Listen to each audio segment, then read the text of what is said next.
La mort de Soudan continue de susciter des réactions au sein de la communauté scientifique africaine. Kadou Sebounia, le président de la Fondation pour la protection de la faune africaine, vient d'appeler à une attention davantage soutenue en matière de conservation des animaux suite au décès lundi du dernier mâle rhinocéros blanc du Nord.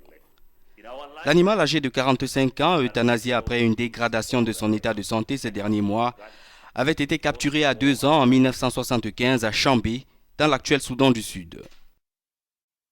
Élevé dans un zoo en République tchèque, il avait été transféré en 2009 dans une réserve au Kenya, dans le cadre d'un programme de reproduction dénommé Dernière chance de survie.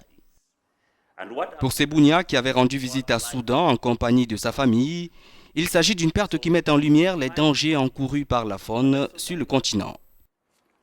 La faune, c'est quelque chose qui nous définit en tant qu'Africains et cela représente ce qu'est l'Afrique. Cela définit qui nous sommes, mais ce n'est pas tout. Les animaux contribuent grandement à notre mode de vie et à nos aspirations en tant qu'Africains. Leur habitat contribue pour presque 90% de l'eau dont nous avons besoin pour notre vie, pour notre agriculture, pour nos industries et surtout pour notre secteur. Il est très difficile d'expliquer les liens que nous entretenons avec la nature, l'importance de la conservation de la faune pour les aspirations de nombreux Africains.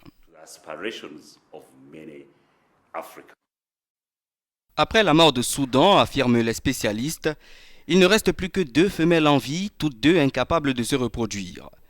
Le seul espoir pour la préservation de cette sous-espèce réside désormais dans les progrès de la science, notamment le développement de techniques de fécondation in vitro.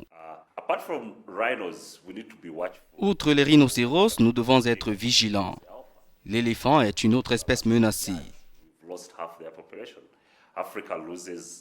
Depuis 20 ans, nous avons perdu la moitié de sa population. L'Afrique en perd en moyenne 30 000 par an et il en reste juste un demi-million.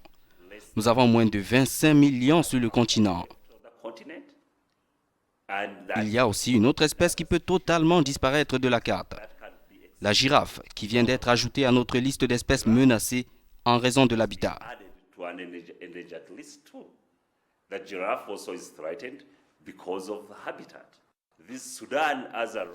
De prétendues vertus médicinales attribuées en Asie aux cornes de rhinocéros ont alimenté dans les années 70 et 80 un réseau de braconnage qui a largement décimé l'espèce.